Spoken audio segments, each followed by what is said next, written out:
Starting to admit now.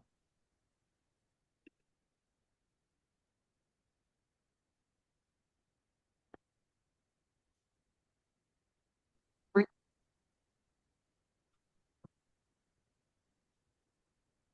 think we got a healthy chunk joining us.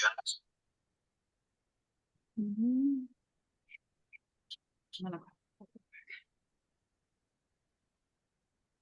All right. Good morning, everybody. Thanks for spending some time with us this morning. We have Grant Hills, the USA Basketball Managing Director for the men's national team. Earlier this morning, we named the 2024 men's national team that will compete at the Paris Olympics. We're going to go ahead and get this started with an opening statement from Grant Hill, and then we'll transition into questions. If we can use the raise hand function just to kind of keep it orderly, that would be very much appreciated. And I will turn it over right now to Grant. Well, thank you, Justin, and good morning, everyone. Thank you all for logging on. USA Basketball, the men's national team, are very excited. We have as all of you, I'm sure have seen, we have a very exciting, very talented, very experienced roster for the upcoming games here this summer in Paris, and just grateful that we had so many who were willing to be a part of this. We had a great pool of candidates to choose from. It was not easy by any stretch of the imagination, but certainly beyond thrilled that we have assembled this roster of 12. And we look forward to the journey, the task at hand, of course, the goal of bringing gold back from the Olympics. So very excited. And I'm actually excited to answer your questions. So feel free to fire away. Thank you, Grant. We'll get started with Jeff Zilgett. Hey, Grant, hope you're well today. I wanted to know what your philosophy was in picking this roster. What were the things that shaped who you wanted on this team, and for what reasons, did you decide, on these 12? And I take a look at, offense, defense, and size being key components. Yeah, no, great question, Jeff. A lot of thought did go into it, and as you know, and I'm sure everyone on here understands that the FIBA game is a different game than than the NBA game, and so you want players whose games certainly translate on that stage. I'll be honest, I learned a great deal having gone through last summer. I learned certainly the teams that the elite teams, the teams that seriously have a chance to contend for a gold medal. I learned the diversity and sort of styles, and just the FIBA game overall. I mean, you go through a World Cup, you really pick up on quite a deal, quite a bunch. I think defense, I think experience, collective understanding of just how to win, whether that's on the FIBA stage or even on the NBA stage. And then, it's a puzzle. You want, obviously talented individuals, but you want players who can, who can blend and can fit and can play certain roles that you need. But I think defense was certainly a priority, and defensively, having guys that are capable of locking down, of guarding multiple sets within a possession. I think a maturity, an emotional maturity, and then just blending personalities. So it's one thing to have, sometimes you can have a collection of the best, but it's most important to have the best fit. And so we were very thoughtful, very intentional about that. Also, as I talk about the theme of defense, rebounding, that was something we struggled with. And so, we have guys that are very capable, guys that are very accomplished, but going through the process, talking with players, interviewing them, spending a great deal of time with guys, really going back to the fall of 2022 when those conversations began. Having people who understand that it's not about me, it's about we, and all that anyone cares about is winning a gold medal. And I'm excited that this group gets it. They want to be a part of it. They want to buy in to something bigger than themselves, and they want to coexist and hopefully ultimately win. And so yeah, I mean that was pretty much sort of checking the boxes in terms of obviously you need shooting, you need guys that can make plays, but guys that understand sort of how to play, and more importantly, on the defensive end, having a little bit more of a presence on that side of the ball than maybe what we had last summer. Let's go to Joe Varden. Okay. Good morning. Good morning, Joe. Hey, man. Hey, um, what is the concern level for Kawhi, just given the knee problems that he's having again in the playoffs that are ahead? And then more broadly speaking, you have most of the team is just starting its playoff run, and of course, there's a possibility of injury. What is the contingency plan if you lose a player that you've announced to injury? Well, I mean, I think just to answer that, I'll answer sort of both questions at once. We have shown in years past that we've had to make changes, and we do have time in the event that something unforeseen were to happen, that we have a contingency plan, and we have that at every position. We'll keep that internal. We hope that that doesn't happen, but you think back to 2021, that was the case. And I think going through this process, you have to learn to expect at times the unexpected, be able to adapt and adjust. So as we've gone through this process, we've kept that in mind. And we know that the playoffs are up and coming, and things can happen. And so we're well aware of that, and we're prepared in the event that for whatever reason, if someone were not to be able to play, that we have some other options as well. Like I said, we hope that's not the case, and but we're well aware that that could happen. And from all indications, from talking to all the guys, look, first of all, I've been a player. I know you get to this point of the season, everything is sore and a little bit swollen, and it's just part of the grind of an NBA season. But we'll continue to evaluate. We'll continue to be in communication with guys as they go through the playoffs and into the off season. And like I said, our hope is that this roster will, on July 12th, we'll get on the plane and head abroad. And then if I could follow up on what you were talking about with Jeff, um, when you're talking about defense and rebounding being issues last summer, I mean, as you know, last summer's team was a smaller team. Steve liked to play small. With this group now, you have Joel, you have AD. You could start them together. I know Steve's not on the call. Or you could play like Kawhi at the 2 and be a defensive team that's also small. Can you speak to both the versatility and also the lineup possibilities that you have with this 12? That's a great point. Great question, Joe. I'm glad you brought that up. And you've kind of been there with us last year and experienced it from start to finish. So the beauty of the FIBA game is that you're going to see a little bit of everything. You're going to see big teams that are incredibly physical, that try to beat you up and play sort of an old school style of play. You have Canada, who was the bronze medalist in the World Cup last year. They spread you out. They play a small lineup. And so you have teams that like Spain who are going to just execute and run their sets and wear you down. So being able to have players that can play multiple styles. You can go big, you can go small, you can play two bigs at one time. You have an incredible amount of versatility on this team. You could go small with a lineup of guys that are all in the 6'8", range, who can do a number of things from a versatility standpoint. So to have those options and to be prepared for whatever we might see was certainly the thought process in putting together this roster. And so I like that. I like the flexibility of this group. I like the character and the maturity of this group. And that's important because, like I said, as well as anyone that you're going to see.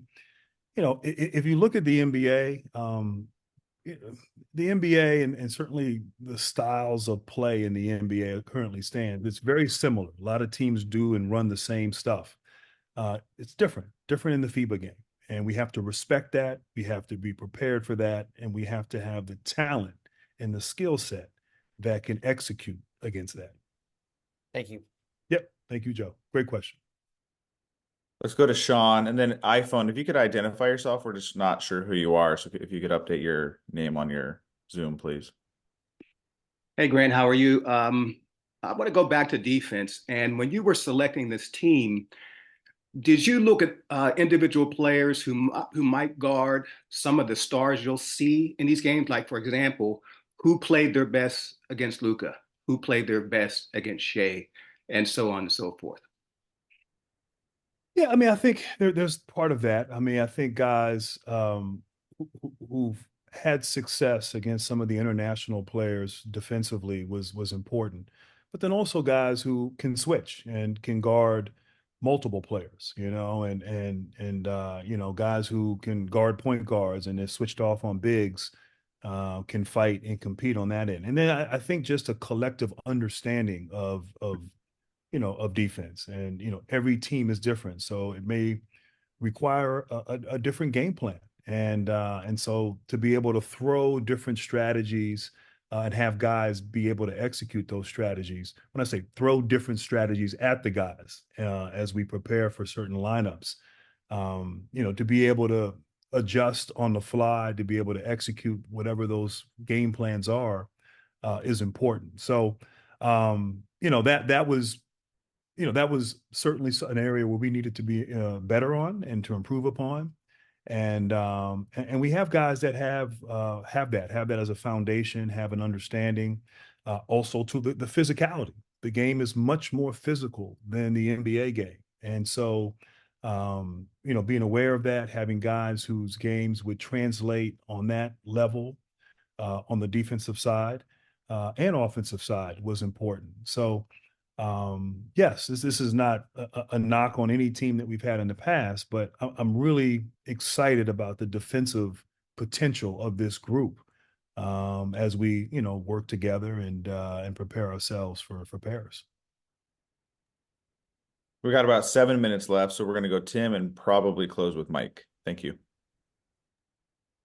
Hey, Grant, thanks for doing this. I'm just curious, in announcing the team now, as you said in your answer to Joe's question, that you have contingencies in place if guys are not able to play. I'm just curious, what was the thought process in doing this announcement now, as opposed to, say, in a couple of months after you see how the playoffs go, and if there are any situations where you have to potentially change from this group?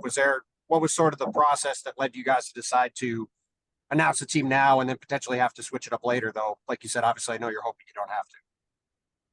Yeah, I think it just so happened to coincide with all the activity here in New York and the USOC 100 days out from the opening ceremony. But we knew, we didn't necessarily plan it that way. We obviously consulting and getting feedback from our staff. But we knew that this was the team that we wanted. And we also know that there will be a lot of interest and a lot of people who will want to be along for this incredible journey we're about to be on. So, if we know, why wait? And, as Joe had asked, if something were to happen, we adjust. And we've done that before. We've done it. I can speak in 21, I think in 2012, I know Blake Griffin was supposed to be on the team, was practicing with the team, and then had some issues, and we adjust. And so I'm grateful that we have so many incredibly talented players who are homegrown players who are eligible. And if in the event something were to happen, we pivot. And we've thought about that and kind of modeled it out a bit in the event that were to occur. But yeah, let's start the process of becoming a team. And even just in announcing it early, we'll try to, at some point here, it'll be tricky with schedules, but jump on a Zoom with all the coaches, all the players, and just, not have them sort of speak and talk, or not have them hear from us for the first time in July. They will hear from us over the course of the next few months. And I think that's important. I think that's important, getting that out the way, letting these guys now focus on their NBA postseasons and not have the worry or the burdensome of like how all this will play out. We know we feel really good about this team, and we felt comfortable. We actually finished it probably 2 or 3 weeks ago, and I was a little sidetracked with March Madness, but we got approval from the board, USA Basketball, and we decided to make the announcement. I will say that I did, for the last 4 or 5 days, had a chance to meet with a majority of the players. If I didn't do it, the coaches, the staff, Sean Ford, we all gave each player a moment, and we surprised them. We were able to coordinate with their teams, surprise them at practice, surprise them at home, at their homes, surprise them on the road at their hotels, thanking them, congratulating them, welcoming them to the team, presenting them with jerseys. And I think that was special. I think they appreciated that. And we were honored to do that. And that was important, I think, for us to do that, to let them know how much we appreciate them for being a part of this. Thank you. Yep. No problem. That might have been a 7-minute answer, so I apologize. Oh, we're good. Mike, you want to take us home? Yeah. Hey, Grant, nice to see you again. I got a two-part question here. So how much did you value the continuity with the team in Tokyo? You got 5 guys on it, I believe, now for 24. And then could you speak to the importance of some of those showcase games that were announced today? You have a pair in Abu Dhabi and then a pair in London as well in July. Well, it's interesting. Last summer we had a great group and we came up short, but we competed. We gave our all, and everyone bought in. But one thing that was telling was, for all those guys, it was their first time on the men's national team, and it was a great experience. And I think it'll serve all those guys well if they have the opportunity to play on the men's national team again in the future. But when you look at this team, you have 7 former Olympic gold medalists.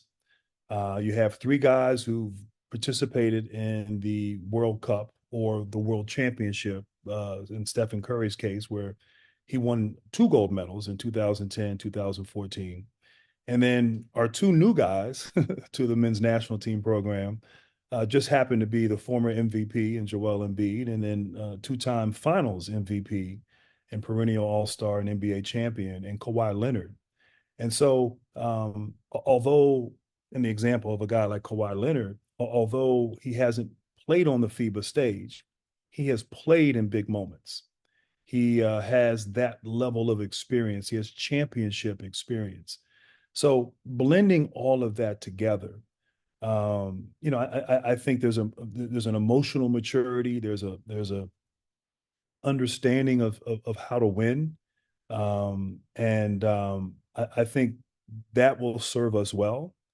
But yeah, you can't teach experience, and these guys have all done it and done it at the highest level, and are really excited, not just about representing their country, not just about playing on the world stage, not just going and pursuing a gold medal, but they're really excited about playing with one another, and almost giddy in a way, which is exciting. It's encouraging.